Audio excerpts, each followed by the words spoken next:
ہم یہ سمجھتے ہیں کہ صرف گھر اینٹوں اور پتھروں سے بنتا ہے۔ گھر کے ماحول کو ٹھیک رکھنا سب سے پہلی ذمہ داری بچوں کے لیے اچھی ماں کا انتخاب، اچھی بیوی لے کے آنا گھر میں، یہ سب سے زیادہ اہم مسئلہ ہے۔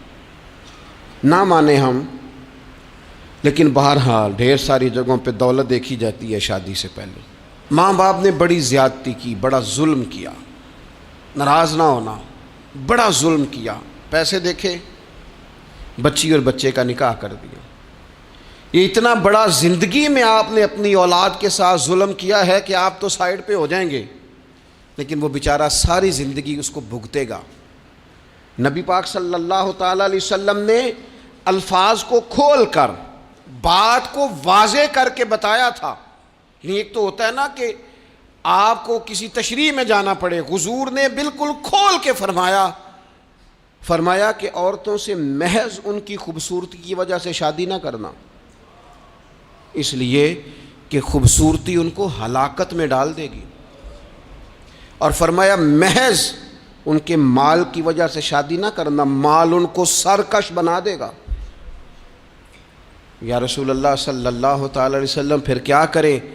تو محبوب فرمانے لگے ان کی دین داری کی وجہ سے ان سے شادی کرنا۔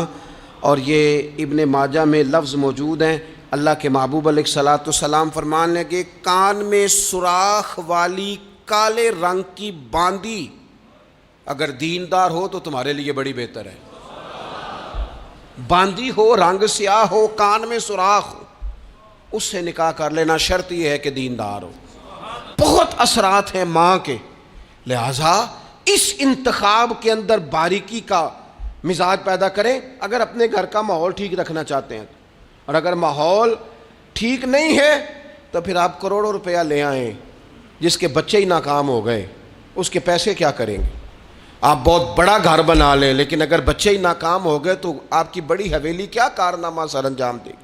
اور اسی طرح کا معاملہ مرد کے ساتھ بھی ہے۔ نبی پاک علیہ الصلوۃ والسلام نے فرمایا جب تمہیں ایسے لوگ پیغام نکاح دیں جن کا دین اور اخلاق اچھا ہو تو پھر اپنی عورتوں کا نکاح ان سے کر دو۔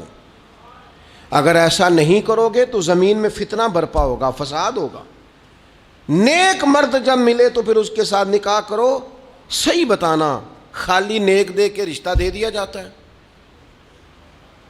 نیک ہے، دیندار ہے، اچھے اخلاق والا ہے، خالی تقویٰ دے کے لوگ رشتہ دیتے ہیں؟ بڑا کچھ دیکھا جاتا ہے، بڑا پس منظر دیا تو تنخواہ تھوڑی ہو تو کہتے ہیں کماتا ہی کچھ نہیں۔